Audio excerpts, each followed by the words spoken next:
So I work as a community artist, which means that I go to schools and colleges when they're open, and libraries. Sometimes I work outdoors. I work at all different kinds of places, and I work with people, and we explore different themes together. And I do what I sort of call inquiry through making. And so what I mean by that is we might have a topic. It might be looking at, you know, an environment or a place, for example. And the way I explore and the way I sort of facilitate sessions is you might have a discussion, or you might do some research into a topic. But what I facilitate is how making art, arts and crafts techniques can kind of help you discover, in the same way that, you know, maybe having a talk or a discussion or doing research could kind of get you to that result. I like to sort of find out things through making and exploring ideas. And so usually I'd be invited by museums and galleries to go into them and look at their objects and come up with ideas so that people can engage with them.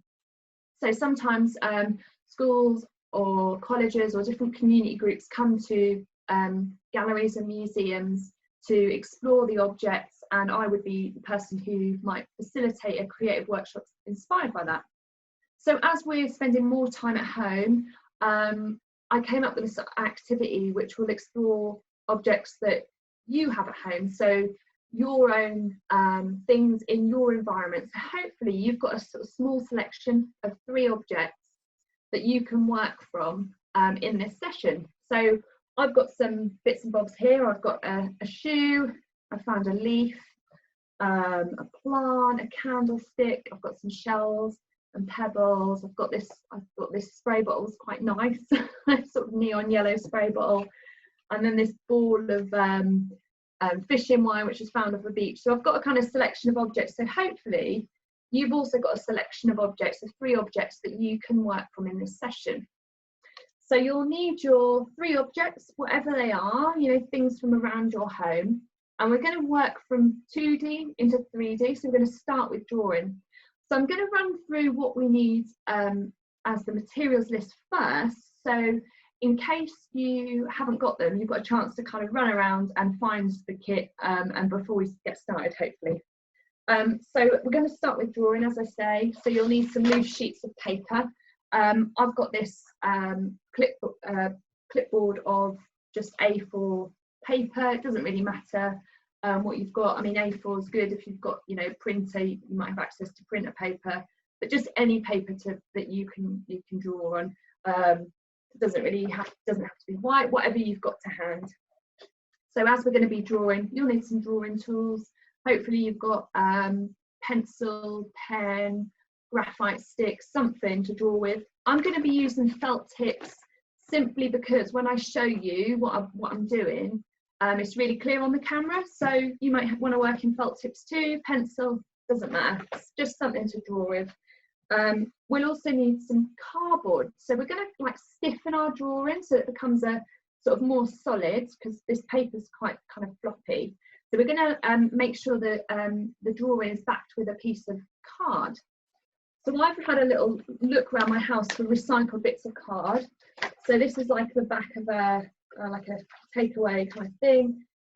Could be packaging. You might have sheets of card if you've got art, craft materials.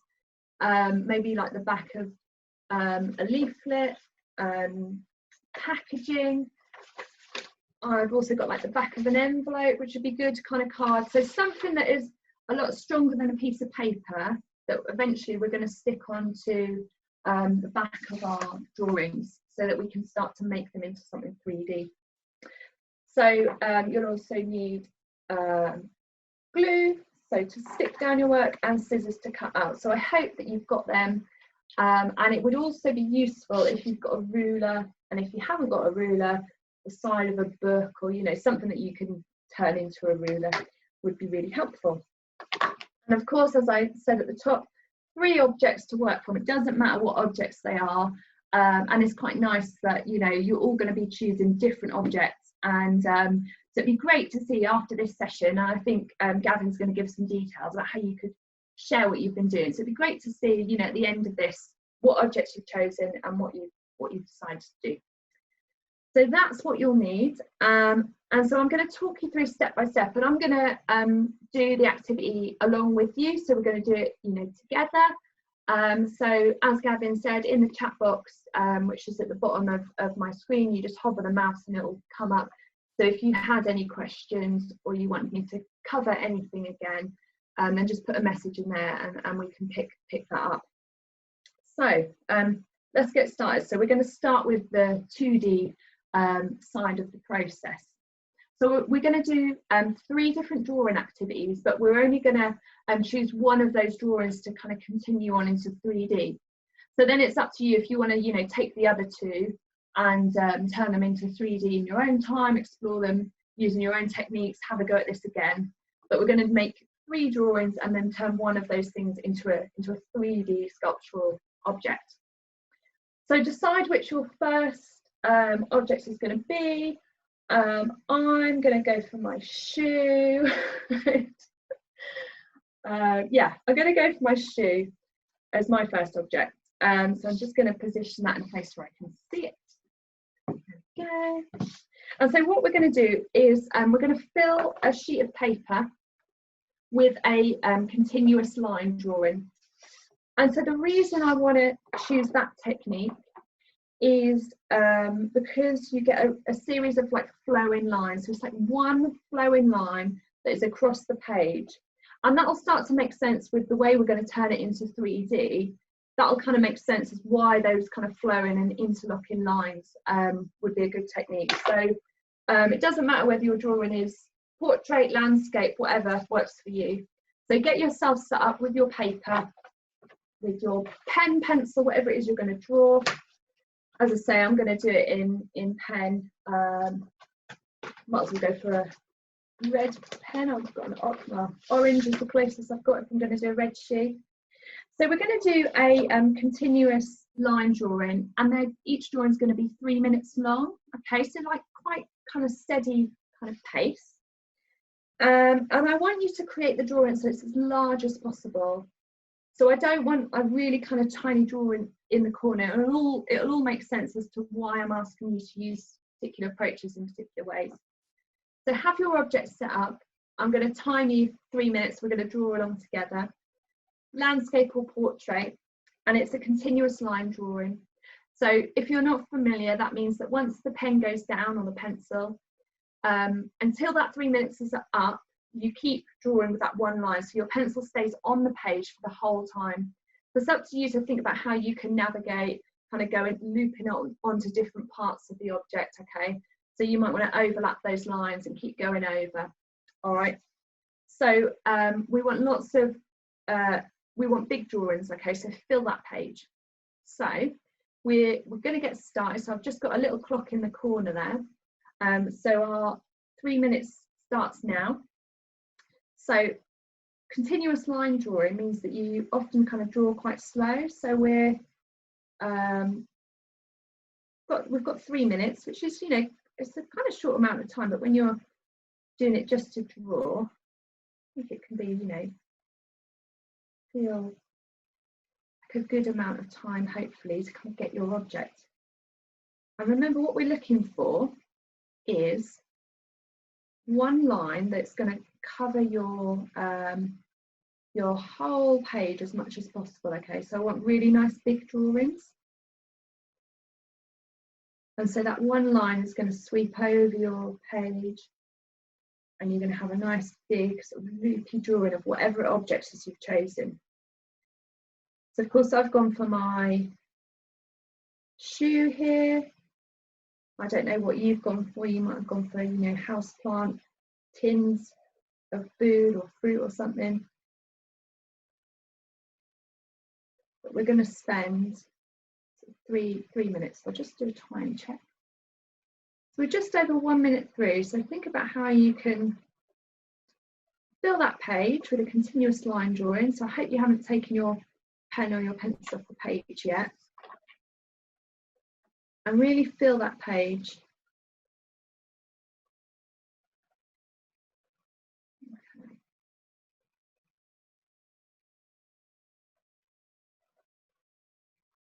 So continuous line drawing is quite nice, kind of slow and steady.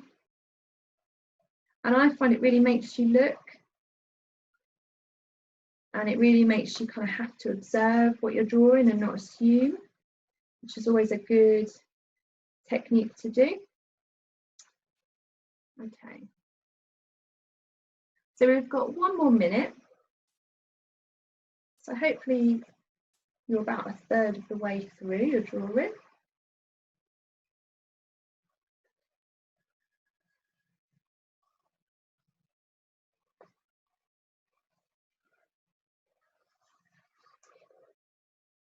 My angles have gone very funny on my drawing, but I think I've always found the first drawing, you're always just warming up. So don't worry if yours has also gone a bit wobbly. It's all right. Sometimes takes a bit of warming into. All right, so last sort of 15 seconds just to finish off, get that detail in that we want. And remember, you're not lifting your pen or pencil off the page until we finish. There we go, so we've got the last 5 seconds or so. Okay, and so coming to an end now. So now you can lift your pen off. For some reason, I've set myself up to draw at a funny angle, but there we are. There's my shoe and my continuous line drawing. So hopefully you've got something that looks the same. Try and fill the page as much as possible. So we want a nice big drawing that's going to take up most of the page. So hopefully you'll have your first drawing complete. We're going to repeat that process with a different object 3 times so that you can warm into it. As I say, I think it, you know, the thing with drawing in any kind of art making is I think repetition is the key, and actually kind of warming into it. So think of this one maybe as your warm up. It might be your chosen one at the end, but let's have two more goes at it. All right, then you'll have 3 source materials that you can work from. So put your drawing aside. Hopefully you've got enough paper so that you can do 3 drawings on 3 separate pieces of paper, because we're going to be working into them and cutting them out in a little bit. So let's move on to our second object, and let's get another continuous line drawing ready. I'm going to go for this leaf. So choose your next object. So whatever it is you've got to hand, you might have found stuff from the kitchen, around your bedroom, around your house, things you might have found in nature, outdoors, kind of household objects. Whatever your next object is, get yourself ready. And so we're going to have 3 minutes again. So let's repeat that process with a new object. And so whenever you're ready to start, you may start. I'm just making a note of the time. So we've got 3 minutes. So again, continuous line drawing. So really nice flowing lines that fill the page, okay? So we want drawings that really kind of fill the page. In fact, if they go off the page, that's absolutely fine, but as long as they're really nice on a big scale, so that's what we're looking for. So nice kind of flowing lines. So I really enjoy this process. As I said, I think it's just a really good way of kind of slowing down your drawing and drawing at quite a nice steady pace. I think it helps you to observe and to look a lot closer.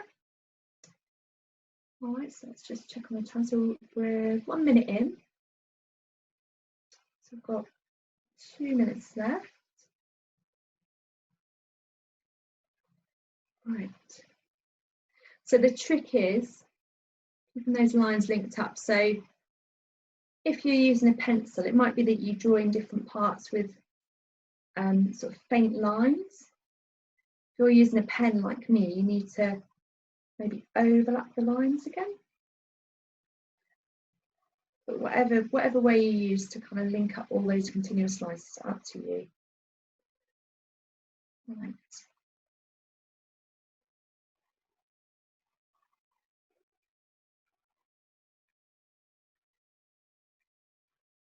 So just flowing those lines over. Remember not to take your pen or pencil off the page. So we've got 1 more minute left. So if you've kind of come to the end of your object, think about what detail you can add in. That's what stage I'm at now. So I'm doing my leaf. I'm starting to add sort of little details that I can see. But again, you know, continuous lines, so I'm overlapping. Keep tracing those lines over and over again. Just starting to add that little bit of detail in to the edges on here. It's quite crinkled.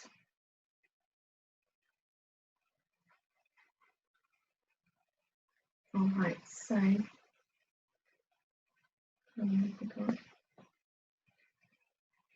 we've got another sort of 15 seconds or so. All right, so we're just coming to the end now. So whatever point you're at with it, we'll start coming to a finish. So those last little details, and coming to a stop. So lift your hand off. Hope your hand's not too tired and too tense from all that, you know, gripping on the continuous line.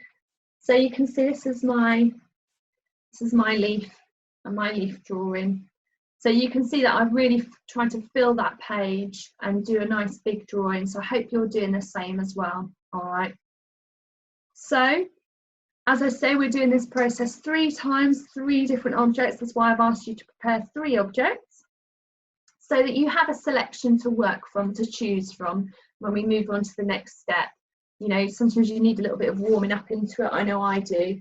So put your second drawing aside and get another piece of paper ready. And then choose what your third object is, or you might already have it prepared. I am going to go for this plant. So I'm just going to stick this in front here. Okay, so have yourself in a position where you can get that third drawing. I'm going to choose a different colour pen this time. I'm going to go for green. So you know the process by now. So it's a continuous line drawing, and it's for 3 minutes, and it's as big as you can. All right, so really fill that page. We're kind of warming. We should be kind of warming into it now, and so ready to start. Okay, so I'm starting the 15 minutes now.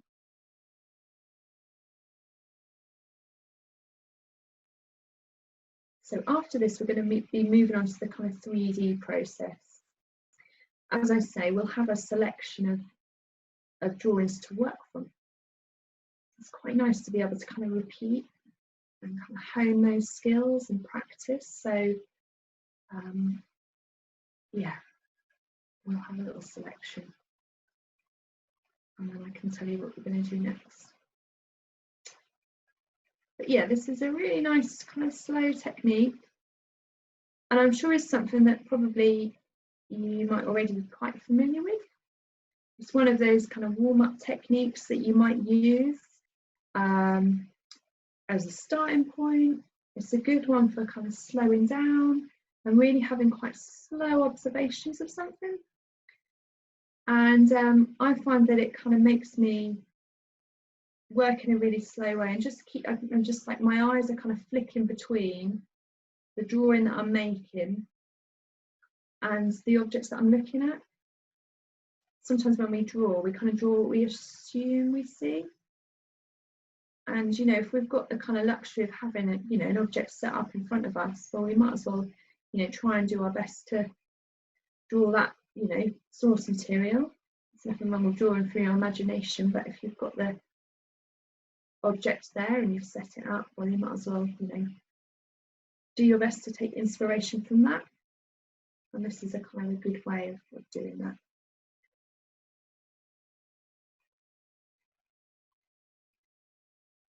So we've got about 1 minute left. We're about a third of the way through now. So hopefully you're about a third of the way through your drawing as well. Whatever it is you've decided to look at.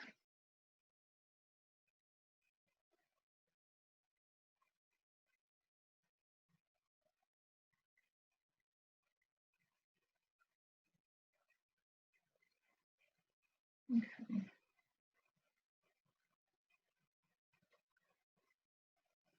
Let's have the time. So another 30 seconds or so, it's just a half a minute now, just to finish off.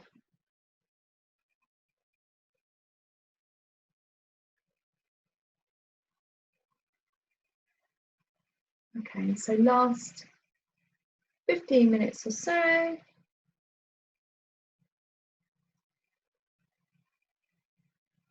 Get those final details in.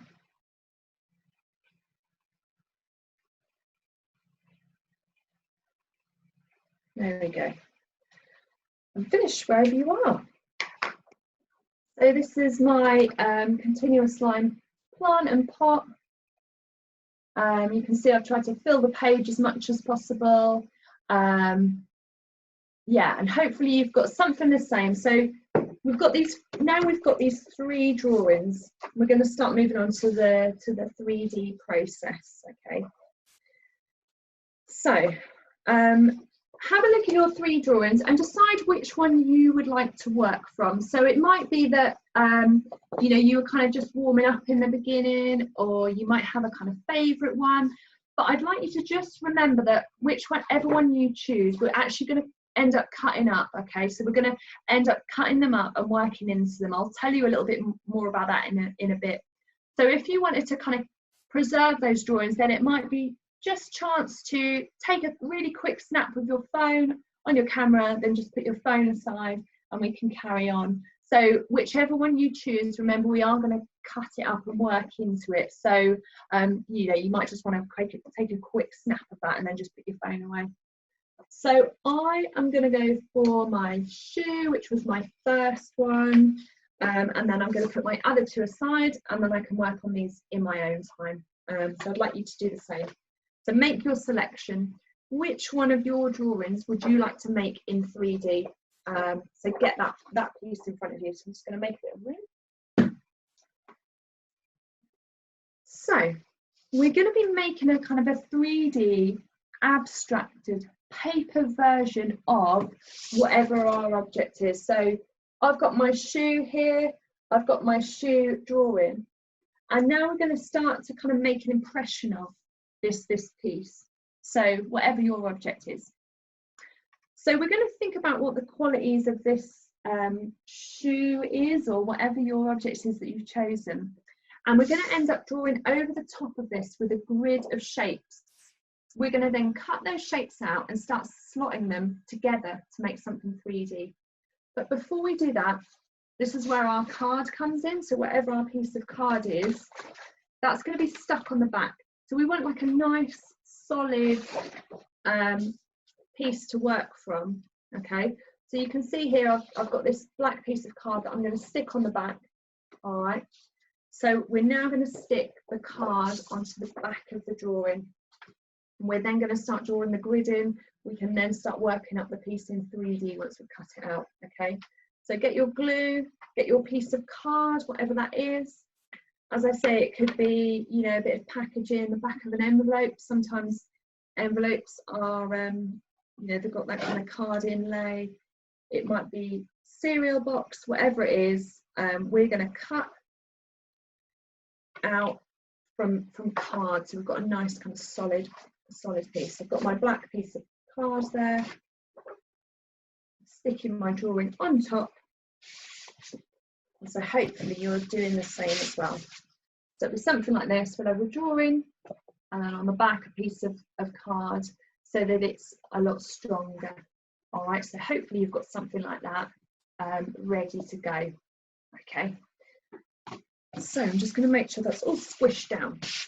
And now, as I say, we're going to draw a grid of a repeat pattern shape over the top of it and then cut out those shapes.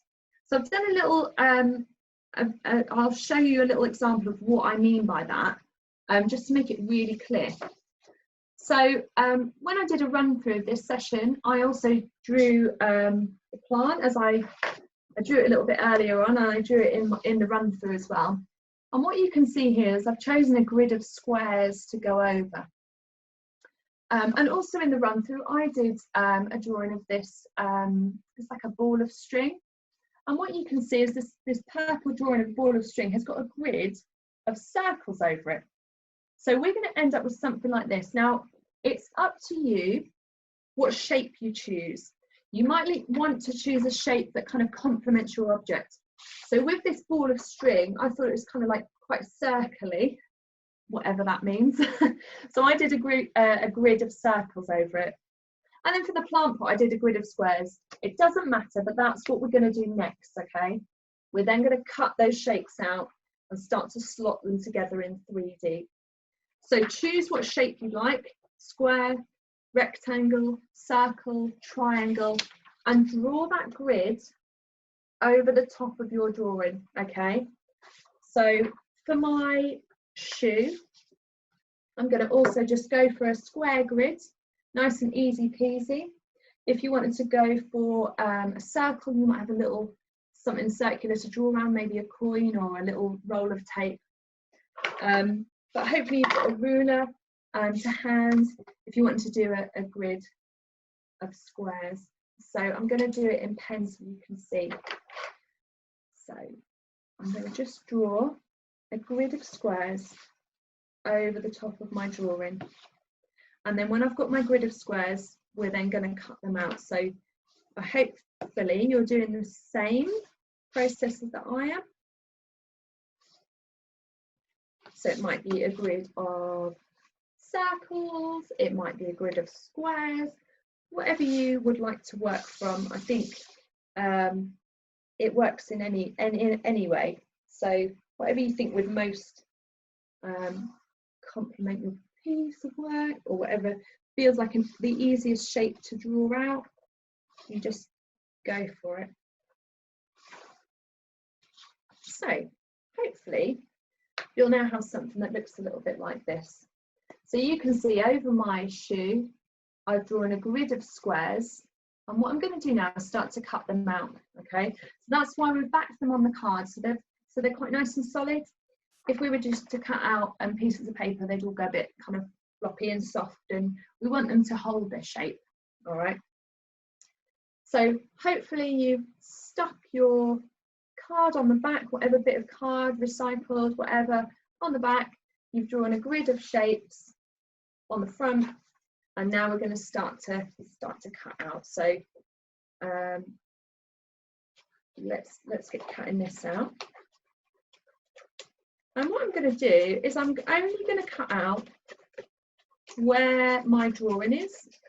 So like these little side off cuts, I'm going to just, well, I'll keep them because I always keep bits and bobs like that. Sometimes they do come in useful for art projects, but I'm only going to draw, I'm only going to cut out where the drawing is, sorry. So you see that row of squares along the top there where there's no drawing, I'm going to ignore them, and I'm going to cut out where the actual drawing is in the middle. All right, so I'm just going to get cutting on that.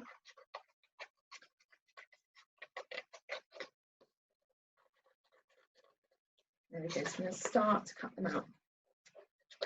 Only where the drawing is, there's no point sort of cutting out the blank ones. So that's why I asked you to draw really nice and big. Okay, so that was the reasoning behind that. So that we have a page that is full of your line and your own mark making, your own response to an object. We don't want the blank piece of paper. We want, you know, your drawings to be included. So I'm just starting to cut out. And just make a little pile next to me. All this grid. You might have a grid of squares as well. You might have circles, whatever it is. Okay. So I'm going to cut out a couple of rows, and now I'm going to show you what the next process is. So at the moment, it is still a 2D form. It's still flat. It's still a drawing. It's a drawing with a solid piece of card behind it, but it's still in its 2D form. So we're going to use a really, really simple way of turning it into 3D. Okay. So you can keep cutting out, and you can, you know, keep adding from your grid that you've hopefully started to cut out, and you've hopefully started to get some little squares or circles that look like this. So whatever it is your shape is. So you'll have lots of these. Okay, and so now we're going to start to put them into 3D. So the simplest way of doing that is to cut little slots. So you just cut with the scissors, just like really small amount. I don't know if you can kind of see that, but just like a little slot in there, in the top and the bottom. Okay, just so there's like a little gap, and they can start to come together. And so what we're going to do is we're going to start to slot this stack of shapes together. And what it might be useful to do is just have that original object back in front of you, so that you can start to kind of build an abstracted version of that object. So start to think about, what is the kind of overall shape and form of my object. So my object's quite low and it's quite wide. So my shoe is quite low and quite you know, wide. If I'm sort of looking at it that way, it's quite sort of flattened, and it's not like a tall object. Like, you know, if I went for this plant, I'd be wanting to add height when I slot my objects together, but I'm thinking about something kind of lower. So I'm going to start to slot these together with that object in mind. So right in front of me, I'm kind of reflecting and responding. So this is going to be something that's abstract. It's not going to literally represent our original source material, but it's going to have that drawing sort of in amongst it. And what the reason I asked you to do the continuous line drawing is you might like to think about how all these lines can slot and flow together.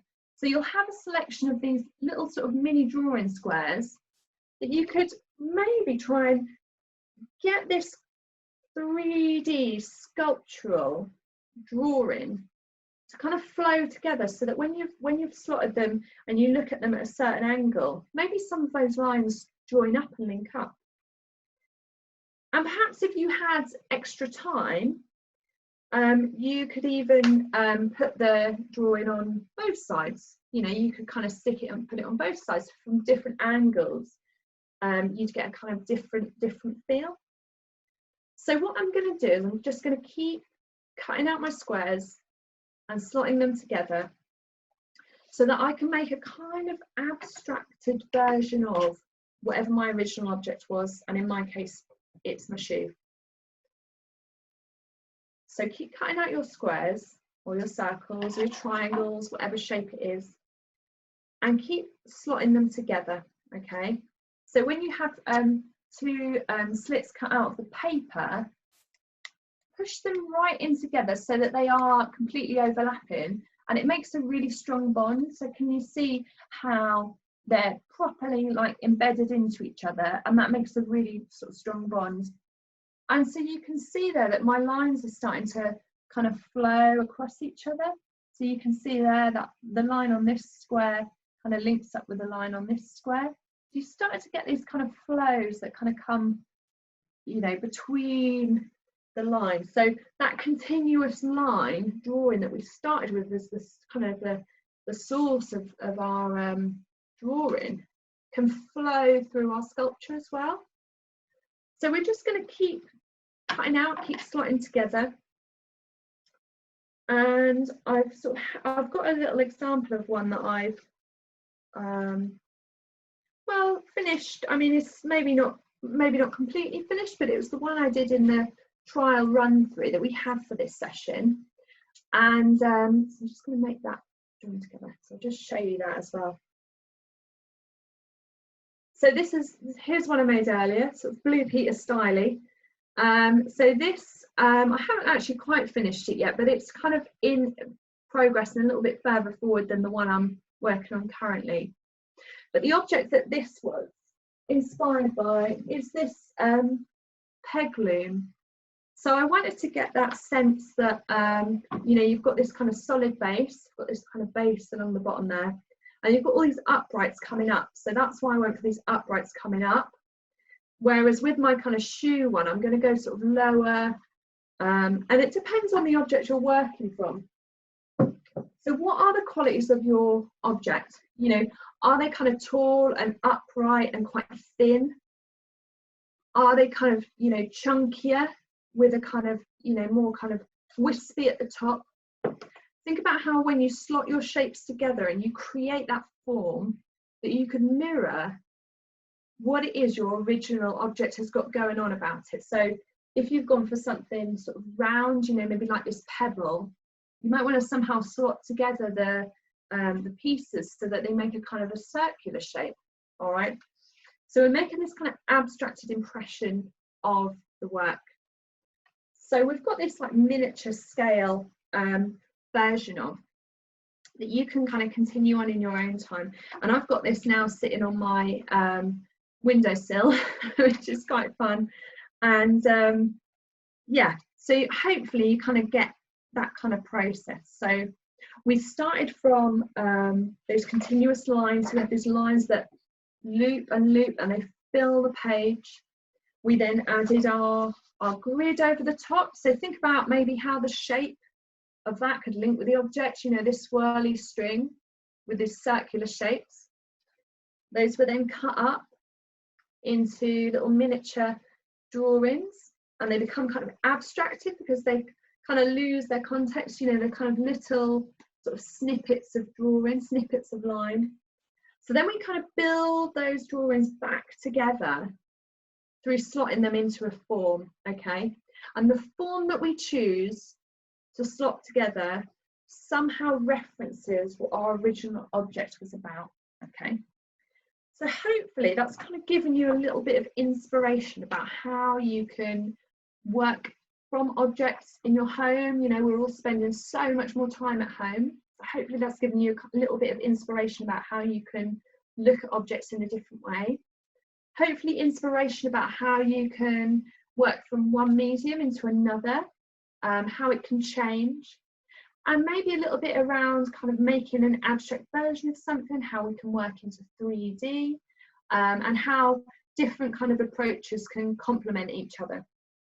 So these are little miniature versions of sculpture, and what I'm going to do is ask Gavin to show the slideshow, which shows you some life-size, big-scale sculptures that artists working in the UK, internationally, are working from. So thank you, Gavin. So the first example, so I chose these sculptures because they kind of complement in some way. There are, maybe they're stacks, maybe they're kind of about that height, and you can kind of see that there's this kind of link up.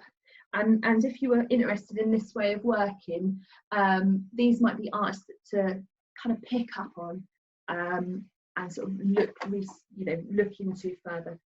So this first artist is Barbara Hepburn, and this piece of work is actually at Snape Malting. So anyone who's sort of Suffolk based, is kind of a few miles from Southwold, if people know sort of Southwold coastal area. So it's a place that you could probably visit, although I don't know if it's open now, but it's an outdoor sculpture, and I believe it's called Family of Man. And there's also some pieces at the Yorkshire Sculpture Park as well, if anyone fancies a kind of sculpture holiday. But this first piece is by Barbara Hepburn, so really kind of famous sculptor. So the next image, please. So another sculpture example. So this is Cornelia Parker. And so I chose this as a kind of a link up, because I love the way that all those kind of layers and shapes really come to life when the work is lit up. So it might be an idea that you take these miniature versions and actually have a play with lighting and photography as a kind of an extension. So I think they look quite fun as like little mini versions, kind of abstract versions of an object. But it might be a kind of an idea, if you fancied it, to backlight the work and beam really strong light onto it. Obviously, you know, be careful, and then take photos of that and see how your work can change. And think about shadows as well as a kind of extension of what the object is about. You know, sort of physically, shadows are kind of part of that. So yeah, this is Cornelia Parker. And so the next work, so this is Felicia Barlow, And I chose this work because I really liked the kind of layering of shape. So I can just imagine these little paper, sort of 2D to 3D sort of paper mini sculptures that we've been working on. I can just imagine them large scale. And so there's this example, and there's also the next one, please. So also for Lydia Barlow, I can just imagine, you know, you could kind of like walk through these things. And so I really like that idea of those layering of shapes and the texture, and all these different panels have got all these different kind of colours on, and it looks like a kind of a real recycled kind of jumble of different forms and shapes kind of coming together and stacked together and layered up, and they create a real sense of height. And they also made like a little environment. So I thought that might be a good link up to what we've been doing this afternoon. So that's for Lydia Barlow, in case anyone would like to look her up. So that's the session. So hopefully you've had a good time doing that, and I think there's probably enough there to be going on with in terms of taking it to the next stage. So continuing on, I'm sure no one's probably quite finished, but I think I've set you up hopefully to you know, keep going with your work. And as an extension activity, as I say, if you backlight the work and take photos of it, it can look really cool and quite dramatic. So yeah, it'd be great to have a play with that as an approach. Great, thank you very much, Genevieve. I hope everybody enjoyed the workshop. We're going to stick around for a few more minutes. So if you do have any questions about a session, or with any artist works, or if you want to ask Genevieve anything, then just use the chat function, throw some questions over, and we'll be able to answer them in the next few minutes. But I'll just leave this slide up here. So if you do want to get in contact with anything about any of the other workshops that we're delivering, just email us at arts@takeyourplace.ac.uk. And also, we would love to see your work. So hop onto Twitter and use the hashtags there at the bottom. And also, we're now on Instagram as well. So make sure to show your work on there. And, you know, we'd love to see your work, and we'd love to show it out and show everybody what you've been up to during this session. Do you have any social media handles yourself, Genevieve? Anyone share? I also have Instagram and Twitter. And Instagram is my name, Genevieve Rudd. For spelling, I think it's just at the bottom of my video. And on Twitter, my Twitter is gruddphoto. But if you looked up my name on that, I'm sure you'd come across it. And for spelling of my name, I think it'll be on the original way that you booked the session, because I know my name's quite long, lots of E's. Well, you were simple enough to find. I remember going on Twitter. You literally just type in Genevieve Rudd on Twitter and you came up straight away. So easy peasy. Yeah, so it'd be really nice, as you say, Gavin, it'd be really nice for people to share what they've been doing. It's always a kind of strange setup with you know, doing things remotely, not being able to see, but I hope everyone has been able to follow along. It'd be really lovely to see what everyone got up to and see your pieces of work. So it's been, don't think anybody's commented on the chat, so this is your last chance if you do want to type in anything in the chat for any questions at all. But like I say, I hope everybody enjoyed that. Is there anything else that you want to add, Genevieve? No, other than, you know, please share your work, and just for your reference, in case anyone wanted a reminder of the artists that we looked at the end, that was Felicia Barlow, Cornelia Parker, and Barbara Hepworth. So 3 female sculptors that are working, that, you know, are British sculptors that create art in the landscape, that I feel like these could be sort of miniature versions of. So yeah, do share your work on social media. Be lovely to see. Great. So we've got no questions, but we've got a couple of thank yous from the participants. Oh, just in the nick of time. I was just wondering, what inspires you the most when creating art, and what medium do you prefer? Okay, what inspires me the most? I would say the thing that inspires me the most is probably being outdoors in the landscape, and I tend to work a lot with plants. So I've got a session coming up with NUA, which is anthotype photography. So that's working with plants to create basically like a photography chemical without the chemical. So I really like working with, you know, plants. I've got my little house plant here that I can kind of, you know, have a little bit of the outdoors, indoors. But yeah, for me, walking, being outside, finding objects to work with that are found in the natural landscape are the thing that inspires me. And what was the other part of the question? The medium. Yeah, so what medium do you prefer? Yeah. Well, my training was in art photography, so that's probably where my sort of most of my kind of training and experience is. But I think drawing can be really fun, and I like how really simple it is, and I think it's quite a quite accessible medium to work in. So it's hard to choose my favourite, and I like textiles as well. So that's a really difficult question for me to answer.